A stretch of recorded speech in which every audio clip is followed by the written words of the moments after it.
Hello and welcome to your wake-up call.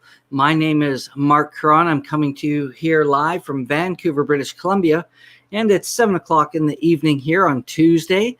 And we're here as part of PMC Global and PSSM Global, and I've been invited by this great group of meditation experts and working with pyramid power and really working to transform the lives of everybody who really wants to be paying attention and having a better everyday life for themselves. So I'm really honored to be part of that. And I'm also a radio show producer and co-host for Conscious Living here in Vancouver. And it gives me great pleasure to have the opportunity to speak to so many great leaders, teachers, and masters of their craft on so many different areas of life, from whether it's from meditation to yoga to music, workshops, breath work. We've done so many different things and had so many great conversations with so many people. It's a great pleasure to be part of this great community, PMC Global and PSSM Global, to be able to share some of the things that I'm passionate about with you. And I invite you tonight. We had a great time last week where we invited some of our viewers to join us to ask questions, have a conversation. And I invite you again tonight because I really enjoyed it. Our viewers got a lot out of it. And it was just a great opportunity to interact with people because, it's one thing to sit here and come to you from Vancouver, from, my home, and be speaking to you or at you. I really like to speak with you. So if you would like to join me and you have questions you want to talk about, and I mean like anything, you got questions, problems, looking for solutions, I'd love to help you and have a conversation around that.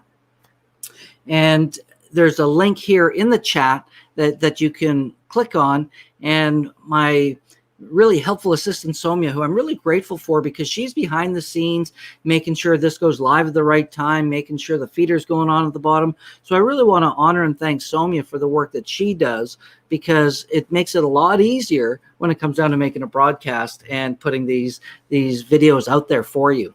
So I just wanted to give her a big shout out and a big thank you because it is appreciated. Now, this is your wake-up call. So the idea is we want you to wake up to something new. And I talk about many different things in past episodes. We talk about how everything's a pattern, how we have conscious choice. And one thing I want to talk about today is the difference between reacting and responding. In the past week, last week, I had the opportunity to interview a woman by the name of Alana Pratt. And she really woke up me. I was even wake up. I'm always waking up to new different things out there.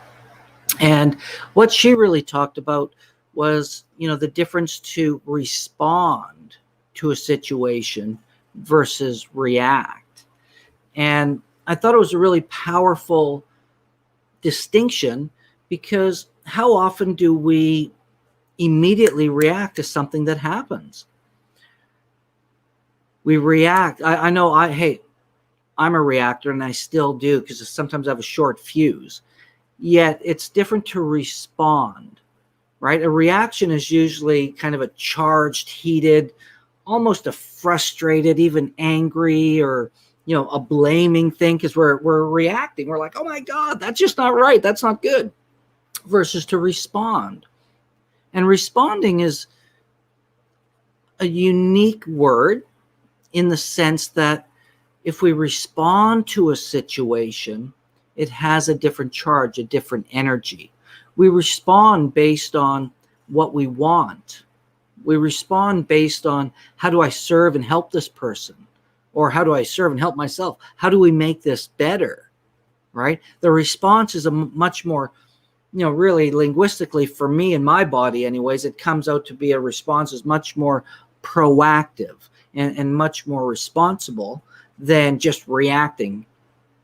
Have you ever reacted and kind of lost your cool on something that really wasn't a big deal? It's like all of spiritual people, we think we're all great and awakened, and then all of a sudden we lose it in road rage. Has that ever happened to you? I know it's happened to me. much more in the past than it ever does today. Really today, if on the road and I'm traveling and I'm driving, it's probably more impatience that gets me. I'm certainly not reacting or road raging, but it came to a point in my life many years ago. I was what we called a road warrior. I was a traveling sales rep, and I spent a lot of time on the road driving. So I realized it was much more appropriate to respond to slow traffic or crazy drivers or whatever with a patience and appreciation and a big breath, knowing that, it's all okay, versus getting all like, damn, I got to get going. I got somewhere to be. You can't rush traffic if traffic is what it is. So, that's kind of like a example of reacting. Road rage is a reaction to what's happening versus responding with maybe put on some different music or some, maybe a great ebook, or, I spent many hundreds and tens of thousands of miles traveling, listening to personal development programs. So these are things for me that it's really important that when we respond versus react, it also puts the other person in a much more pleasant position or a better state to communicate in a much more effective way. And that's one of the things that I find. It's one thing to have your own reaction when nobody's around, because it doesn't affect anyone except you. But when you have a reaction and it affects other people, it might affect your spouse, your kids, your coworkers, your customers. Have you ever reacted to a customer in a way that was just like really not appropriate or not necessary? I know I have, because I spent 25, almost 30 years in the customer service field. And even today I'm in the customer service field because we're all, serving our customers in one way, shape, or form. So how are we showing up doing that? Right? Are you reacting? Are you responding? Are you loving? Are you caring? Are you there to serve? Are you there to, make things better? There's one quote I remember in my earlier years from J. Paul Getty, and he was, one of the richest guys in the world at the time. And so he was asked how he made his money, and he said he just helped everybody else around him get what they want. Kind of a simple concept. And it's also an interesting concept because when we look at sales and business and things of that nature, have you ever met someone who might be, maybe in an MLM business, multi-level marketing, or they have that one product or one service that they're really proud and happy about, and every time you see them, that's all they can talk about, their product or their service? And one thing I learned over the years in terms of business and really, being an entrepreneur more than anything, it's to listen to what actually people want and what they're looking for. So if I've only got one specific little widget like this fancy little cordless mouse or something, that's all I'm selling. That's all I've got. That's the only thing I'm going to talk to you about. That's the only thing I have to offer you. What if I were to actually listen to what you needed? What if you needed a pump for your pool? What if you needed some help with your car? What if you need some help with your kids? Right? It's much different to actually be able to listen to that and say, well, hey, you know what? I know a tutor who can help you with your kids. I know a guy who's a pool technician, and I can help you with that. So that's the power of networking and actually listening when it comes down to, business and being an entrepreneur, because we really want to be able to help people meet their needs. And this is the one thing I want the world to wake up to. I've been in retail. I spent 30 years in retail. And one of the challenges that we have in our society today is we are an instant self-gratification generation. We want it, and we want it yesterday. We want the solution there. We want the money there. We want all of those things, right? We don't want to wait for it. And we're also driven by lowest consumer price because we've turned into a mass consumeristic nation. How many people have bought something that they bought and end up throwing away into the landfill? Because maybe you didn't really need it. It was a piece of junk. It wasn't really advertised the way that you thought it was. And trust me, right now, I can tell you this. Right now, everybody, I bought enough things from Facebook advertising and things of that over the past year that it's amazing that what people are selling you and what you receive, completely different things. I should go get this little item that I bought the other, months ago, and it took months to get here. And it was a phone tripod for my camera, so that I could have a camera, my phone sitting close to my desk, my computer, so I could read it and just have it there without it actually being in my hand or laying flat. I totally forgot I bought this thing. It took so long to get to me. And when it did, what they sent me was a flask for putting booze or drink or whatever you want in there. And I thought, I never ordered this. What's going on? Well, guess what happened? I went and I checked my email. The only way I could track it was through the tracking number. And I realized it was this tripod thing I had bought that I totally even forgot I had bought. And what happened? I got a product I didn't even order. And this is happening, if it's happening to me, it's happening to everybody out there. So, business is becoming this weird thing where we're not even accountable for our product and our service. So many people are over-promising and under-delivering, right? Or not delivering at all. And this is one of the things where I've been jaded in some of the community, in coaching and web design and different areas, because so many people want to get paid first. They want a big dollar, and they're not concerned or care about your success. And that's why I think today is really an important time to really bring up to the fact is, how are we doing business in today's world?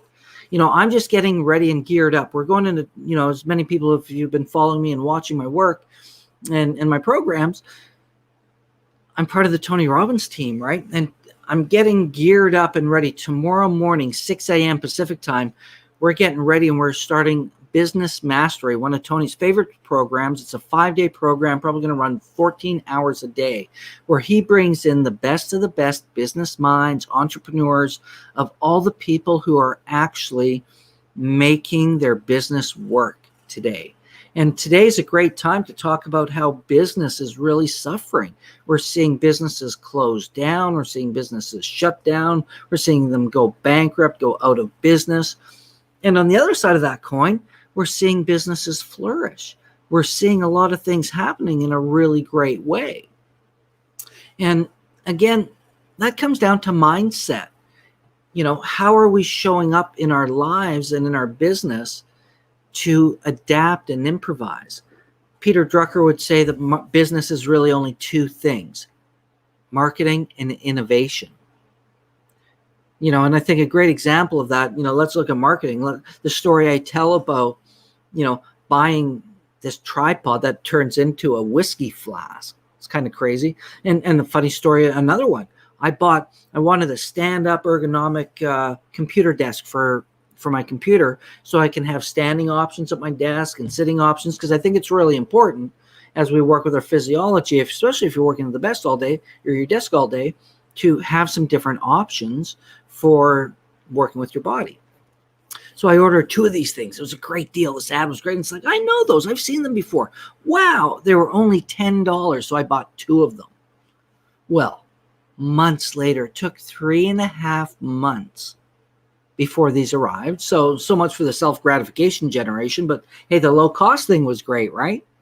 Yet I got something that was nothing at all. It was kind of sort of what they said it was. It could maybe hold my laptop, sort of.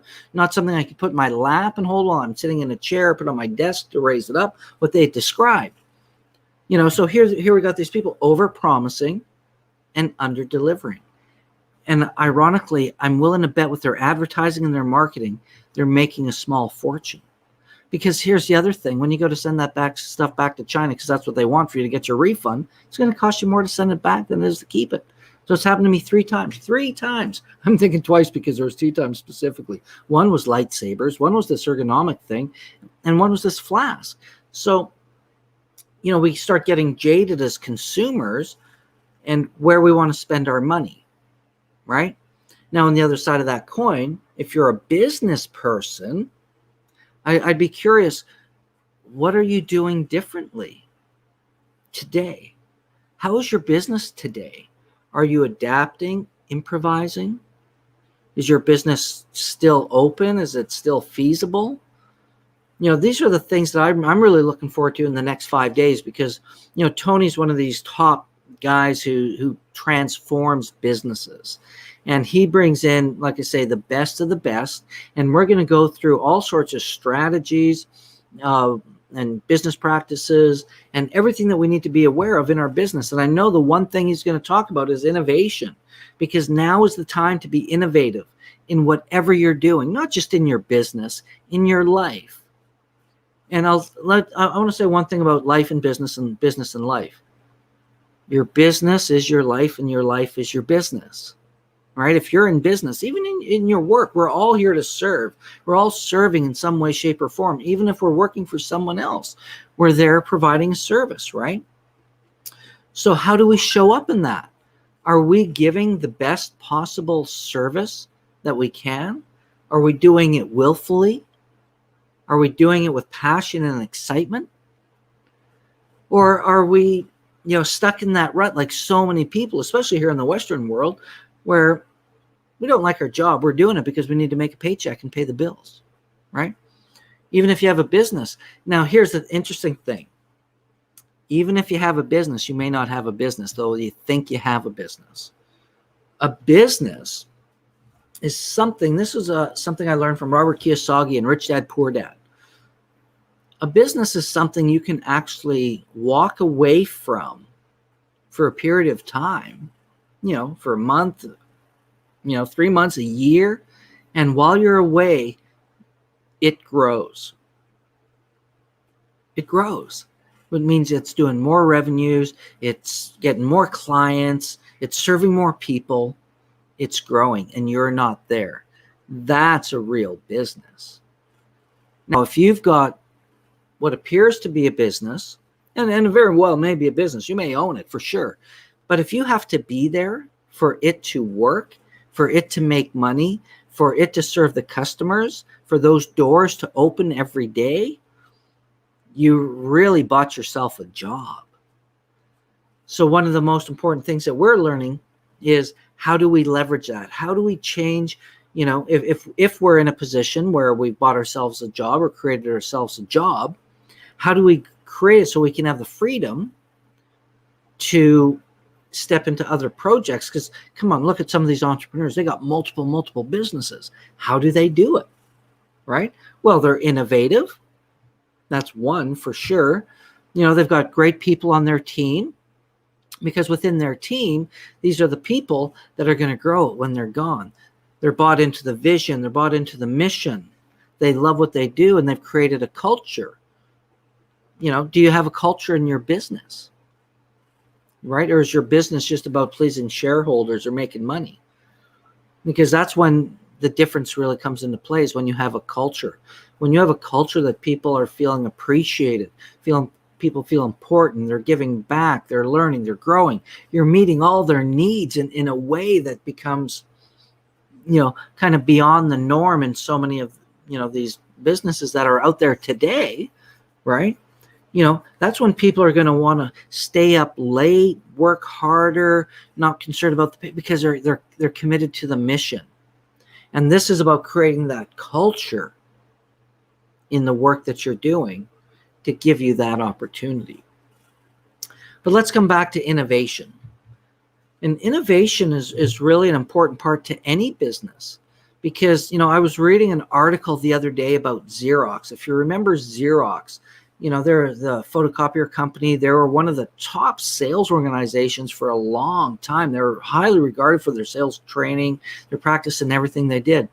Well, I was reading an article where they had actually invented pretty much like the first word processor, where they could do typesetting and do different things on a screen. And they didn't do anything with it. They didn't innovate. They thought they had this cool thing, but they didn't use it to the ability that they could.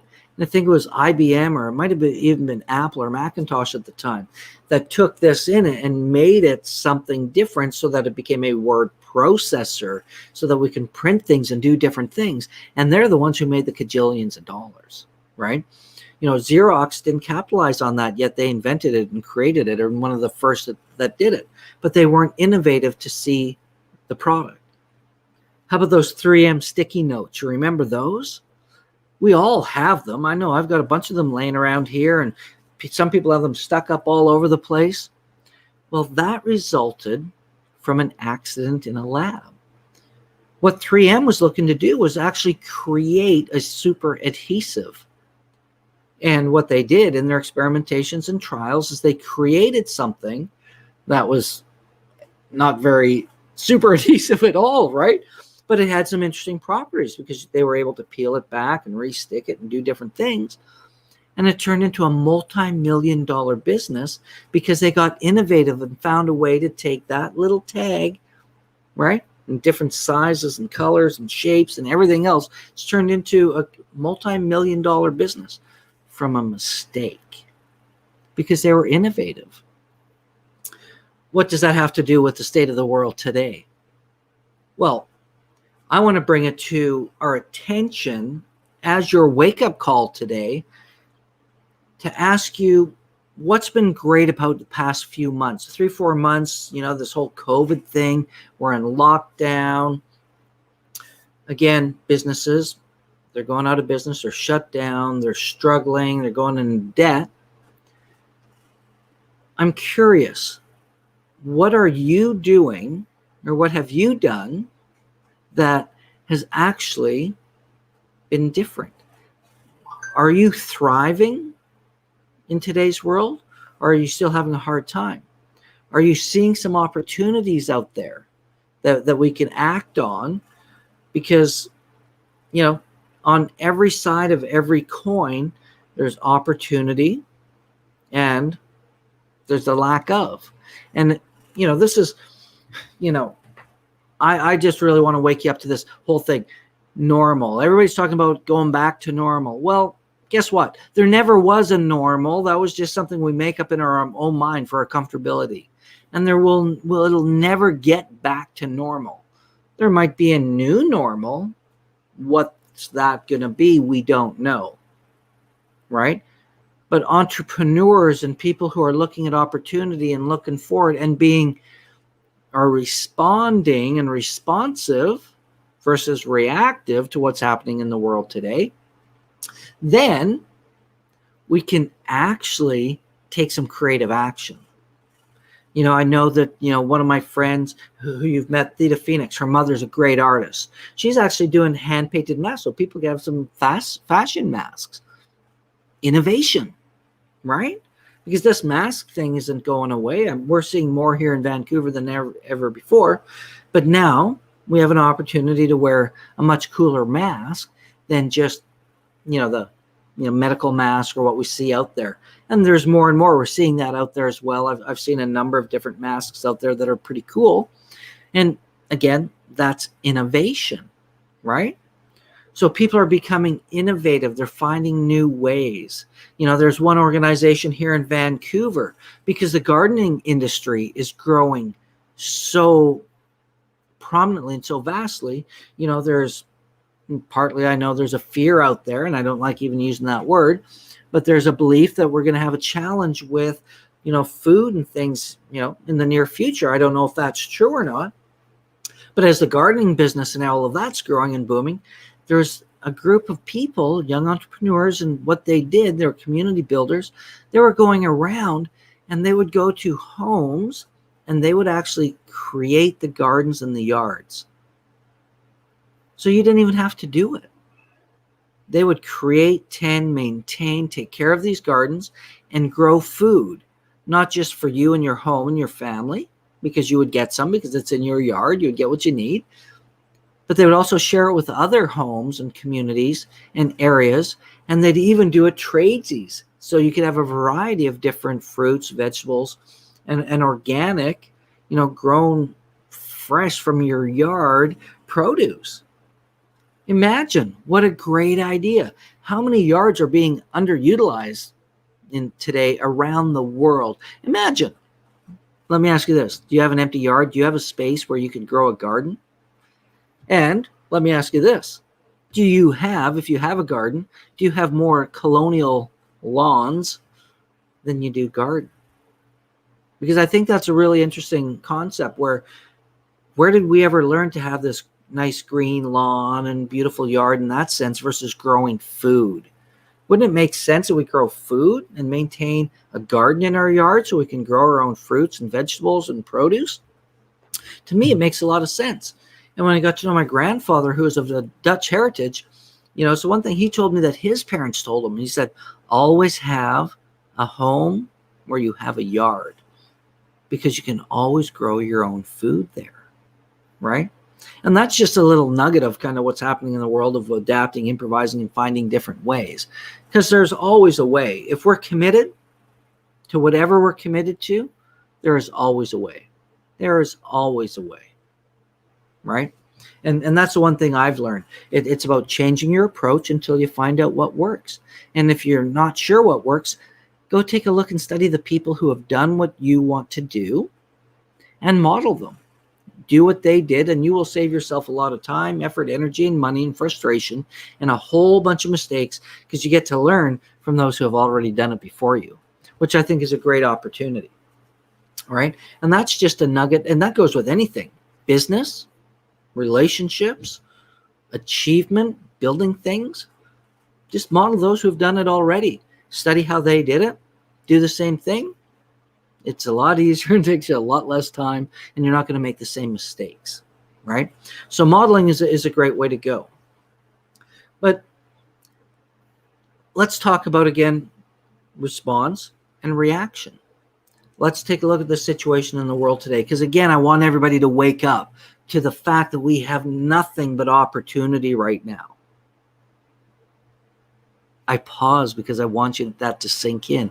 We have so much opportunity right now as the world is changing that it's our responsibility as light workers, as leaders, as teachers, as human beings, right, to do the best with what we have. And I encourage you to always be, positive, and ask yourself uplifting questions, and questions of possibility and creation, versus, why does this always happen to me, or why is this so terrible? Is how can I make this what I want it to be, right? What actions would I need to take? How would I need to think? How would I need to show up? These are different questions than just kind of going down that negative slope and complaining about everything. And we're seeing too much division in the world today with, the social physical distancing, the masking, the COVID thing, the, Black Lives Matter, all lives matter, no lives matter. Like I get confused sometimes because there's so much going on. And I think the most important thing we need to do is just get along, right? We need to find that place inside of us where we can accept and appreciate everybody's beliefs and values, even if we don't agree with them. We can appreciate them without beating each other up, because I honestly think this is part of what's happening in the world today, is to keep us distant with the word social distancing, or the word social distancing versus the words physical distancing. And I think that, there's something to that. So it's, for me, I want to bring people socially together as much as I can. Hey, stay 6 feet apart, wear your mask. That's okay. I respect that. I really do. And please respect the fact that there's people who don't. But let's not make people wrong. Let's not make people the enemy, because that's not what the world needs right now. What we all need is to be connected. United we stand, divided we fall, right? So let's be united, and let's find a way for all of us to live in a way that is productive, that is healthy, that is passionate, that is exciting and inspiring. We want to be touched. We want to be moved. We want to know that, even hope's a terrible word. It's not even hope. It's positive expectation, right? I always have a belief that everything is as it should be. I'm exactly where I need to be right now. This is all meant to happen. This is a divine plan, and I'm here to share what it is I'm sharing with you for a reason. And if you're listening to this right now, it tells me that there's most likely something within this conversation, this one-way conversation, which means you can join me. there's a link in the comments here. If you want to join me and have a conversation about what we're talking about, I'd be happy to have a conversation with you, right? So we can have that too. I love to have a healthy conversation with people about all sorts of things. It's what really lights me up. Sometimes it gets passionate. Sometimes we agree to disagree, right? Because we have different, viewpoints on life. But what I love is when we can come to a common place and say, hey, you know what? I love you. I appreciate you. I respect you. You're brilliant in so many different ways. And I happen to disagree with that particular point. Right? And they're going to disagree with me too, because if I'm disagreeing with them, it's disagreement. Yeah, we can agree to disagree. And I'm not going to hate you for it. I'm going to talk to you tomorrow. I'm going to talk to you later because I'm okay with that. It's not being attached to those kind of outcomes to have everybody agree with me. Now, attachments to outcomes that I do have is when I want to make something the way that I see it. Right? And this is about all creation. In your business, in your life, in your relationships, in your home. The first step about, being a leader or a master of anything is we need to see it how we want it, right? We need to have a vision. And that vision attached to a mission, which is really should be feeling based, not financially based, right? This is such a big part of it. And we have to tell ourselves the truth. If things aren't going the way we want it to be, let's be truthful. And let's not make it worse than it is, right? But let's see it as it is. And it comes back to, again, seeing it how you want to see it. Because we can always change our approach. And it's changing our approach and attempting different things, finding realizing what's not working, seeing what's working, doing more of what's working, stop doing what's not working, and find different approaches. Again, comes down to modeling, right? In your business, in your life, in your relationships, to what's working. And keep changing your approach until you get what you want. And so many of us, and I know I've done it too. I'm no hypocrite here by any stretch. But you think you want something and you make a few attempts for it, you don't get it, and it's like, well, I give up. It's too hard. It's too difficult. I can't do it. Right? Then the question is, how badly and how much did you really want it? And if I were coaching you, I'd say, well, I guess you didn't want it that bad. Right? Because if you wanted it bad enough, you'd do whatever it takes to make it happen. And that's the beauty. Right? How badly do you want it? Are you a quitter? Are you the person who's going to make it happen no matter what? And again, enjoy the process, because you don't want to be, working hard, doing all these things and not having any fun. So make sure you're laughing and being playful, because that's what really fuels the human spirit in my experience. So we got to wake up again to really what's real. What do you really want? And our society has made it okay to give up. It's made it okay to, not necessarily get what you want, and that's okay. And then, so many people settle.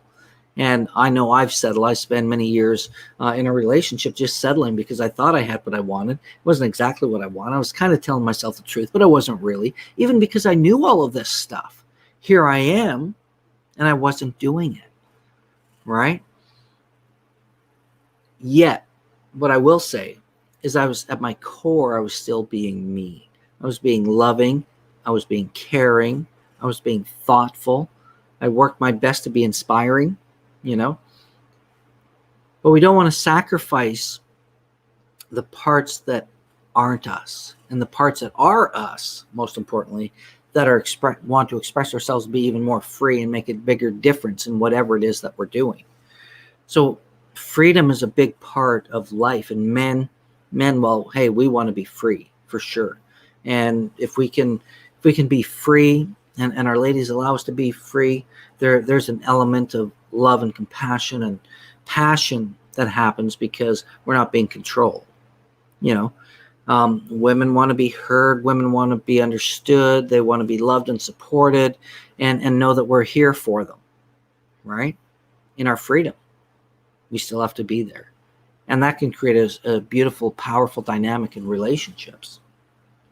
So there's so many different things that are happening in the world today. And this is, when I circled back around to when I started talking about my conversation with Alana Pratt the other day, when we talked about reactivity versus responding, right? And I just really want to bring it home to really be clear, like, what's our purpose? What's your mission? What are you here to do? And who are you? Because that's how we want to show up. And when we know, it's like that compass. I've talked about that before. It always points true north. When we are responding, we are always responding to the direction that's taking us to our true north, to who we are. If we're reacting, we could be going east, west, south. We could be going all the other directions, but not going to what we really want because we're reacting. And a lot of our reaction comes from unconscious triggers and conditioning that's happened throughout the course of our lives that, if you remember me speaking about in the beginning, one of my programs, what drives us, the need to, avoid pain and gain pleasure. And of course, to know that we're loved and to know that we're enough. And that's really the bottom line. Because I'll tell you what, folks, everything you want, everything you think you want, whether it be a car or a house or the guy or the gal or the kids, the stuff, whatever it is you want it because of the way that it will make you feel. We're emotional beings. We're emotional creatures, right? That fancy car is going to make me feel a certain way. I might think it's going to attract women or prosperity or things of that nature. It's a status thing. But what's that feeling for me versus driving a small little fuel economic, environmentally friendly vehicle, right? Hey, the vehicle is the vehicle. Still gets you to point A to point B. There's no question. The things that vary are maybe how much it costs you, your monthly payment, how quickly it gets you to A and B, how good it looks on your way to A and B. The reality is, though, it's how you feel getting from point A to B, right? And I can tell you, I can get from point A to B and feel way better in a environmentally, sound, economical car than in some crazy multi-$100,000 vehicle. Still gets me to A and B, maybe a little faster, maybe a few more looks, but that's not what I'm looking for. That's not the feeling I'm looking for, right? And we've all been conditioned again in our society, especially here in the West, North American things, and our self-gratification generation with our drive for consumerism, best value, lowest price, highest quality. And the funniest thing is we've sacrificed all of that. We sacrifice quality for price. We're sacrificing the environment just for consumerism, the amount of plastics and everything else in the world that's just getting thrown into the landfills. It's crazy. We need to wake up to where we're spending our money and why we're doing it. I love the minimalist movement because so many of us have so much more stuff than we ever need. And I personally think we could all use to do with some less things, some less clutter. If you want to see a great documentary, I think it's on Netflix, and it's called Minimalism. And it follows a couple of guys around who live very, very minimalistically, yet they have a very, very, very rich life. Which makes me think of a time when I saw, I think it was Ed Bradley, who was speaking to I think it was the tribe of Mokins in Burma many years ago. And it was on 60 Minutes or something. And he was talking to these folks, and they didn't have a lot of stuff. They were a nomadic tribe. They followed the food around. They weren't there to collect things because they had to follow the food. And Ed Bradley was kind of like, well, do you ever worry that you won't find the food? And You don't have enough stuff or anything. He says, no, stuff is just stuff. We don't need that. What we need is just what we need to survive. They're very minimalist. And he says, and worry. He says, what do you mean worry? What do you mean? And so Ed Bradley did his best to describe to him what worry meant to him in the English language. And the tribesman that he was speaking with said, oh, we don't have a word for that in our language. We don't worry. We survive or we die, right? So here's this tribe of indigenous people in a land that's been there for, beginning of time, not attached to stuff, not accumulating, not doing what we do in this Western world and this mindset, because we always seem to think we need stuff. All they had was what they needed: their food, their clothing, their shelter, their canoes, their hunting tools, few creature comforts, but that was to keep them warm and things, right? But they weren't materialistic consumers. And if you look at the indigenous people, they lived off the land, they respected the land. They used all the parts of all the animals and all the trees and everything that they did. It was a very beautiful symbiosis with nature. And in today's world, not so much. Just take a look at the plastic that's infiltrating our oceans, our rivers, our waterways. And I ask you to wake up to make sure that you're doing your part to recycle as well, right? Because we need to save our planet. And again, part of the theme today was like, what's great about, the COVID situation, what's going on in the world today? And to me, that's one of them, is we have time to sit back and look at these things and take the time to streamline our lives in a way that we can take care of ourselves in a healthier, more productive, proactive way, and our planet. I think it's great. I can't speak for where you are in the world today, but here in Vancouver, and we're a world-class city, but the air is cleaner, there's less traffic, there's less pollution, it's quieter. Mother Earth really feels for me to be much happier. And these are the things that I'm really happy about, in regards to seeing this slow down, this coming within ourselves, to look at ourselves, our lives, our relationships, and our businesses, our employment, whatever that is that you're doing to earn a living right now. Many people are on, the government programs. There's a lot of crazy stuff going on. We still don't know what's happening long term, because the face of business is changing. The face of employment is changing. And that's why it's time to be innovative, right? Remember, we need to innovate. We need to be creative. We need to be adaptable. Darwin, it's all about adaptability, right? As a species, we have to adapt. We have to find ways to survive and thrive in these ways, and we can do it. Swapna says, these days, for most people, it's peer pressure that drives them to live a fancy life. Yes, Swapna, it is true. And, peer pressure, and this is kind of like the Joneses, right? It's like, the neighbors got that. Well, we've got to get that too. We've got to one up. And that's all about status. So let me ask you this, Swapna. What do you think people feel when they're one-upping their neighbor, their friends, or that peer pressure? There's a feeling attached to that, right? It's that feeling of being good enough. It's a feeling of being successful enough. There's a feeling of, you get connection because you have the same car, the fancy life. So you're going to be able to associate with different people, right? And it happens.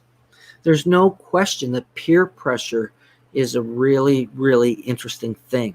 And you can see the power of persuasion and influence. There's a lot of documentaries and great information out there. And I really encourage you to look at it, because so many people can get entrapped and entrained into doing something they would never, ever do because of peer pressure, because of social pressure, right?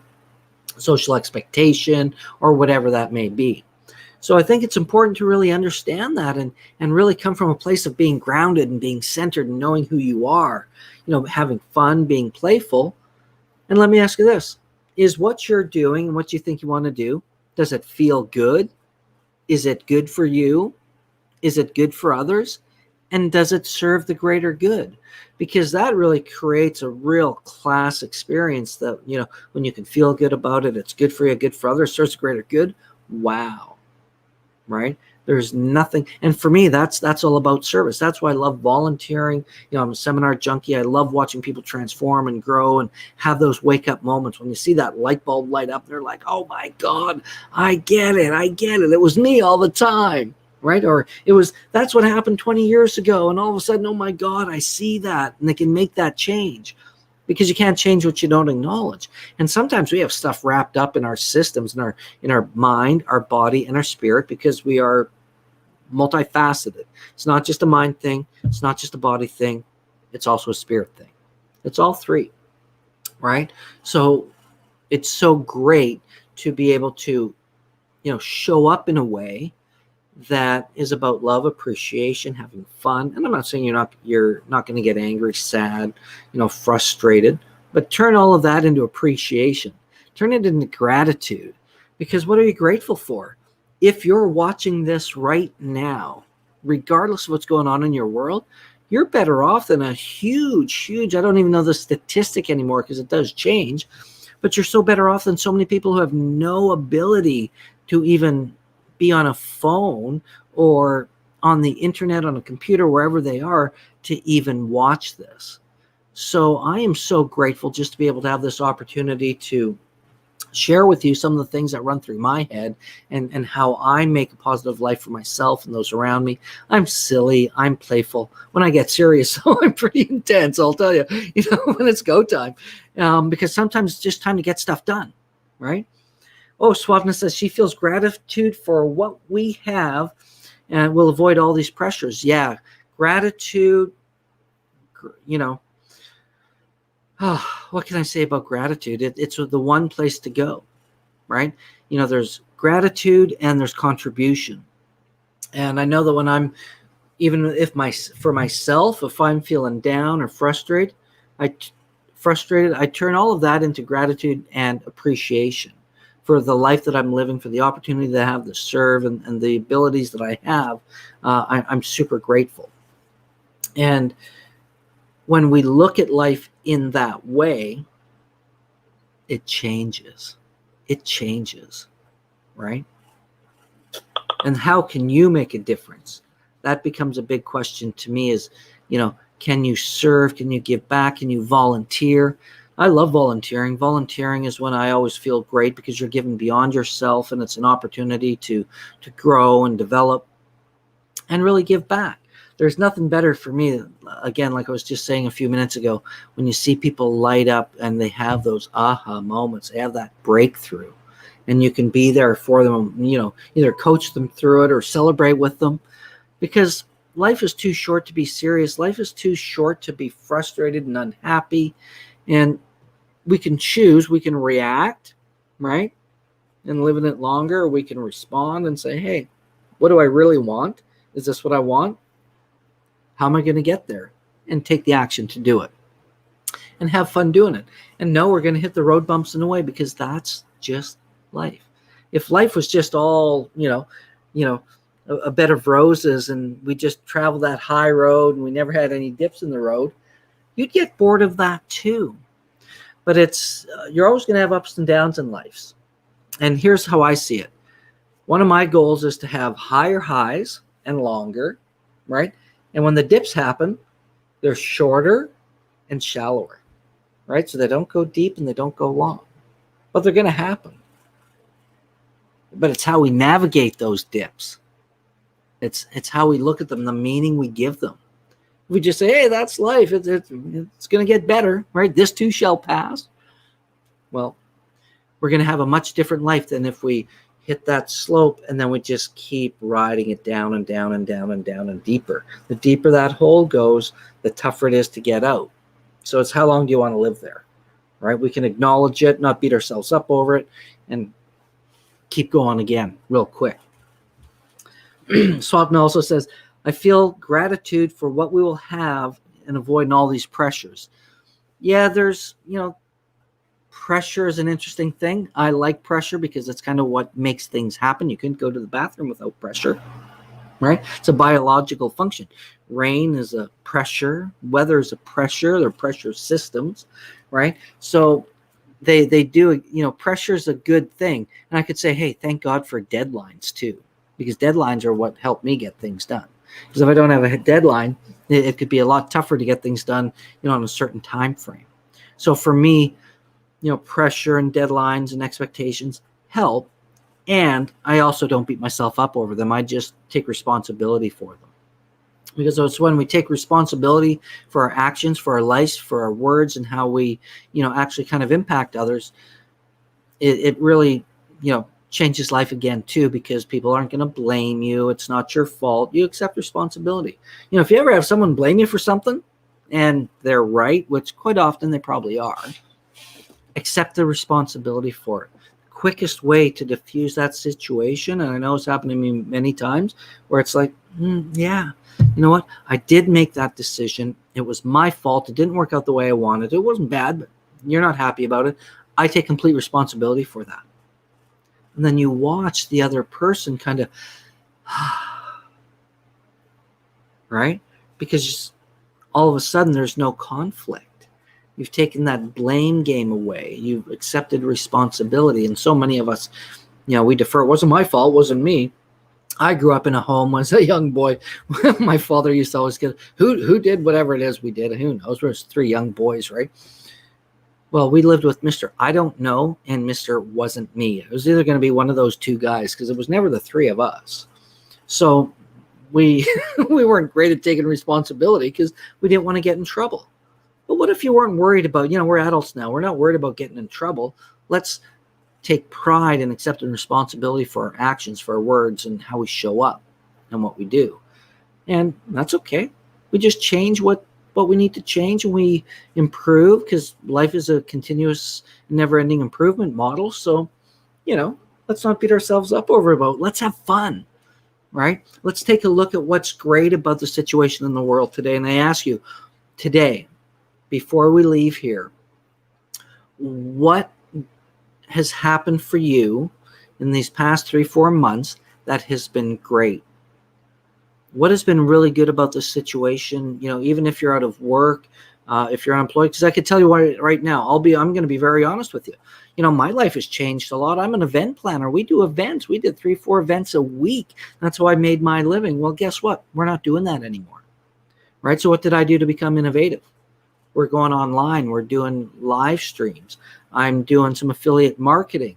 I'm out here. I'm doing as many broadcasts as I can, because, again, I just want to be an inspiration to others and live a life of growth and contribution. And I'm doing the best that I can to find the different ways to generate an income. And part of that is in live streaming events and doing awesome live events that change the world. And this is why I'm really excited to be part of the Tony Robbins world, because to see how he's doing it, this is where I'm modeling, right? Again, I'm doing exactly what I'm sharing with you to do when you want to go find different ways to achieve what it is you want, to model those who have done it. And so when I look at Tony, 22,500 people for a UPW for 4 days, it's crazy, highly interactive, digital event. Never would have thought in a million years it would have been as successful. I knew it would have been good, but wow, what an experience. And to see that again with Business Mastery coming up, this is just what really excites me, because I'm always learning, I'm always growing, I'm always contributing. And I encourage you to do the same. Take this opportunity to keep learning, to keep growing, to give back beyond yourself, to help those who are, might be more needy or less fortunate than you. This is the opportunity to do that. And again, Robert Kiyosaki, who I talked about earlier in his book, Rich Dad, Poor Dad, work to learn, not to earn. Because learning, you could have the greatest education and do nothing with it and not earn. And you can be learning and you can be applying it and you can be earning, a lot more money than some of the average people. There's a lot of people who make a lot of money and never graduate high school. It's some people who've got, university master degrees, and they're not making it happen, right? So it's all about why. What's your purpose? What's your drive? Why is it you do what you do? What is it you want to feel? Is it pleasure? Is it pain?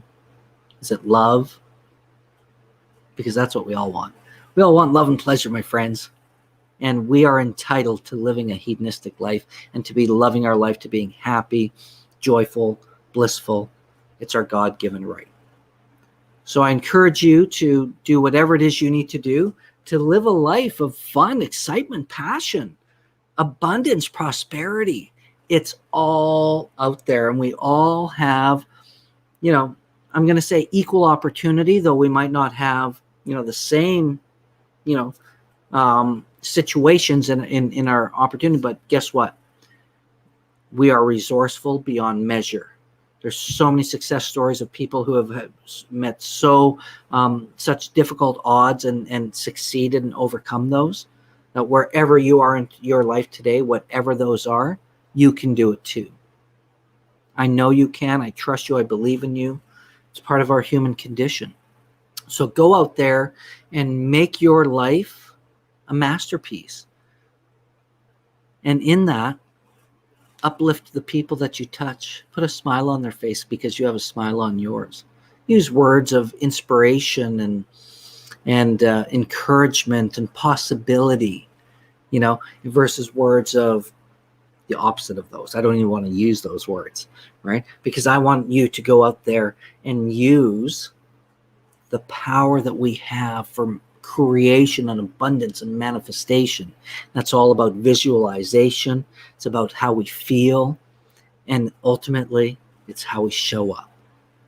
So go out there, have yourselves a great day, a great life. We'll see you next week. And if you have any questions, always throw it in the chat. You can always send me a message. I'm always happy to answer them. And I look forward to seeing you again next Tuesday. And until next time, I'm 5 days business mastery. I'm going to have a lot more to share in terms of business after another week of learning from, the world's best in business opportunities and how to really thrive in a challenging world today. So make the best of it. Enjoy. Love each other. Love yourself. And most importantly, enjoy the process. Until next time, my friends, I'm Marc Caron, and it's your wake-up call.